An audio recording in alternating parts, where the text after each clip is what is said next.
Natural Radiance.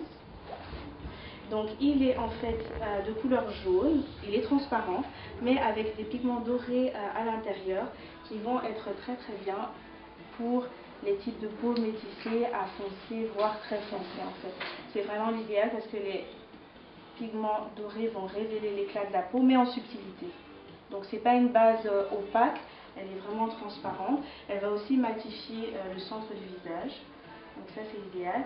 Et en fait une base, ou on dit aussi primer, va vraiment permettre d'améliorer la tenue du maquillage, de tout ce qu'on va mettre. Donc même si on ne met rien, on peut toujours mettre un primer. Ou même si on met juste une poudre, un primer qui va protéger la peau avec cette palette. C'est vraiment un must-have en fait pour toutes les peaux. On l'a en différentes couleurs, donc des peaux très claires à des peaux pour les peaux plus foncées. On en a 4 en tout. Et donc là j'ai la palette, c'est la dark, donc c'est la plus foncée. Et alors pour Martine, je vais utiliser... Et c'est quoi en fait cette C'est une palette en fait de concealer. Ah oui, donc d'anti-cerne. Et donc ça reprend exactement la couvrance d'un autre produit qu'on a qui s'appelle le Studio Finish. Donc c'est des petits correcteurs en peau. Là c'est 6 couleurs en une palette. Et donc le correcteur va permettre de cacher. Mais chez Martine il n'y a rien à cacher. Donc on va plus en fait jouer avec la lumière. Donc en fait un correcteur, soit on l'utilise pour camoufler, ou alors on peut vraiment l'utiliser comme base de teint en fait, pour vraiment créer des jeux de lumière en fait, ou d'ombre si on veut creuser. En dessous des yeux de Martine, et je vais en fait en quelque sorte faire comme un petit triangle en fait. Donc la texture, j'aime bien la texture de ce correcteur parce qu'il est vraiment crémeux, mais il a un fini plutôt naturel mat, c'est-à-dire que ça ne va pas non plus être trop un effet carton. Il a une très très bonne couvrance qui est modulable, c'est-à-dire qu'on peut le travailler de couvrance moyenne à très très haute couvrance. Il est waterproof et il cache vraiment en cas de des cicatrices par exemple, et aussi des tatouages. Donc j'ai commencé en dessous de l'œil et alors j'étire plus vers l'intérieur et aussi vers l'extérieur. Et pensez toujours à ce petit triangle sous les yeux. Et donc j'ai mélangé deux teintes, le NW45 et le NC50. Exactement. Donc par exemple sur une peau foncée, rappelez-vous toujours qu'il n'y a pas besoin de créer des zones en fait plus foncées, il n'y a pas besoin de creuser. Il suffit juste en fait de mettre en valeur les points de lumière et on aura tout de suite l'impression que le visage est naturellement en fait sculpté. Je trouve que c'est l'idéal parce qu'on peut vraiment mettre en valeur la peau sans devoir mettre un fond de teint partout en fait. Donc finalement c'est l'idéal. Et c'est beaucoup plus en fait réel et plus naturel de mettre en valeur la peau par petites touches plutôt que d'appliquer un fond de teint qui sera trop foncé pour la partie qui est un petit peu plus claire chez Martine et qui va en fait lui donner un teint très monochrome en fait, qui n'est pas très représentatif parce que comme on sait, on a toutes les peaux métissées ou plus foncées, des zones plus claires ou des zones beaucoup plus foncées et donc bien souvent on veut tout cacher avec une couleur mais en fait il faut juste respecter simplement l'ordre qui est déjà établi dans le visage. La lumière, elle est pour tout type de peau en fait. Contre toute attente, on pourrait penser qu'elle est plus pour les peaux sèches, mais non, elle est pour tout type de peau, c'est juste qu'elle aura un effet beaucoup plus lumineux en fait, et qui sera très bien pour une peau foncée, parce que bien souvent, on aime les rendre très très mat, et c'est pas très joli en fait, parce que ça les rend plutôt ternes. Et chez nous, dans nos poudres et dans toute notre gamme minérale, on retrouve à chaque fois 77 minéraux. Et que vont faire ces minéraux? En fait, il faut penser, c'est comme des petits aimants qui vont attirer l'eau naturelle de la peau et qui vont permettre d'avoir une belle peau souple et hydratée toute la journée en fait. Et donner aussi beaucoup de radiance. Donc j'ai décidé de ne pas choisir une peau trop claire comme ça. Ça permettait de réchauffer le visage en gardant le côté lumineux.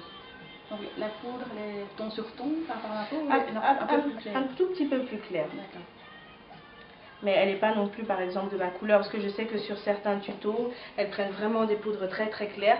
C'est bien, mais il faut faire attention en plein jour de ne pas avoir le côté panda inversé, c'est-à-dire des ronds très clairs et après le reste foncé. C'est très sympa à la caméra ou en photo, mais en réalité c'est pas très très joli. Je suis passée avec un tout petit peu de Studio Fix poudre que je vous montre ici, qui est un fond de teint compact en fait. Donc c'est une poudre qui est longue tenue, qui est un tout petit peu, qui est beaucoup plus couvrante que la poudre minérale en fait, et qui est un petit peu plus mat. J'aime beaucoup l'utiliser en fait en contour ou à certaines zones du visage, ou pour certaines clientes elles peuvent l'appliquer partout. C'est longue tenue et ça va juste en fait relier la partie plus claire du centre, et ça va juste super bien se mélanger ensemble. Comme ça on va retrouver un petit peu la couleur du décolleté en fait de Martine. Donc c'est une poudre qu'on peut appliquer avec une éponge qui se trouve en dessous, qui va donner un effet beaucoup plus couvrant. Mais là, comme je veux juste relier le centre qui était plus clair avec le côté qui est plus foncé, donc je vais juste en fait l'appliquer au pinceau. Et comme Martine m'a bien dit qu'elle était naturelle, voilà, je vais éviter qu'elle se sente surchargée de make-up. Si tu peux tourner un petit peu. Et donc ça fait quelque chose de beaucoup plus homogène, et on pourra également passer un petit peu sur les côtés du nez. Donc on avait mis le clair plus sur l'arrêt du nez, et là avec la pointe du pinceau 138, hop, on va plus faire les côtés. Et voilà. Donc en fait pour les plus foncés, ce qu'elle va surtout travailler, c'est l'éclat en fait. Exactement, c'est les zones de lumière plutôt que de penser à se foncer avec voilà. Et souvent les peaux foncées ont la chance de, bien souvent elles n'ont pas besoin de mettre de fond de teint en fait. Elles ont la répartition du mouvement est ils n'ont pas besoin de mettre du fond de teint en fait, en tout cas pas parce qu'ils prend celui-là, et qui est donc un blush mat. Est-ce que tu peux juste faire un joli sourire en fait. Donc pas au centre, un petit peu plus en décalé. Au centre, c'est pas très naturel parce que les peaux métissées ou foncées n'ont pas de rose au centre des joues. Et on va plus en fait le mettre sur le côté pour vraiment sculpter le visage. Et c'est une couleur un petit peu terre de sienne comme ça. Donc ça permet vraiment de rajouter de la chaleur en fait au teint de Martine. Donc j'ai d'abord pris le produit, je l'ai posé, et une fois que j'ai fait un petit peu ma petite tache, j'ai un petit peu balayé vers l'extérieur. Donc pas de geste comme ça, après on dépose comme une petite huile en fait. Après je sais qu'il y a des personnes qui aiment bien aussi plus creuser, mais je trouve que pour un maquillage de jour et ça va faire plus théâtral et beaucoup plus sophistiqué en fait. Donc pour une femme naturelle, cette pose de blush est vraiment adaptée.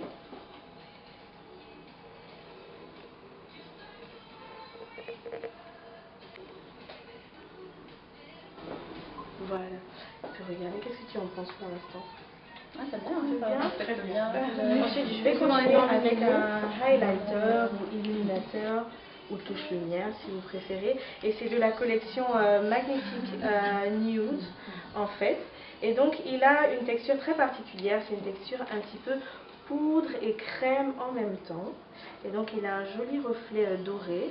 Et là en fait on a mis le blush de ce côté-là, et donc pour l'autre côté on l'a mis ici, et on va juste mettre en fait le highlight juste en parallèle.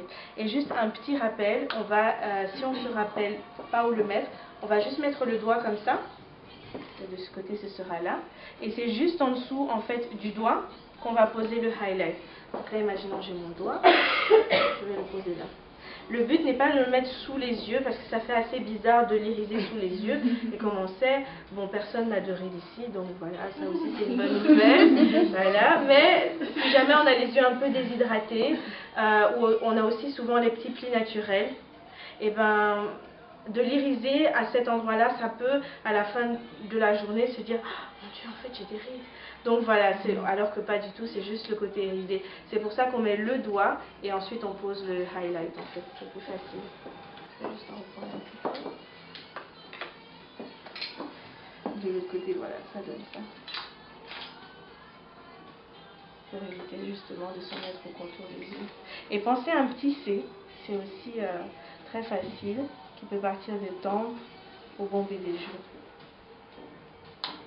Et pourquoi est-ce qu'on met ça en fait? C'est encore une fois pour attirer la lumière en fait, pour donner un effet très lumineux. On peut en mettre plus en soirée aussi. Mais c'est pas réservé que en fait pour une soirée finalement. On peut en mettre même en journée, mais c'est juste un tout petit peu moins. Un petit peu sur le menton aussi si on a envie. Et même sur les yeux par exemple. Pour se faire un maquillage très rapide. Donc déjà, pour le quotidien, ça, c'est parfait. Un peu de gloss, du mascara,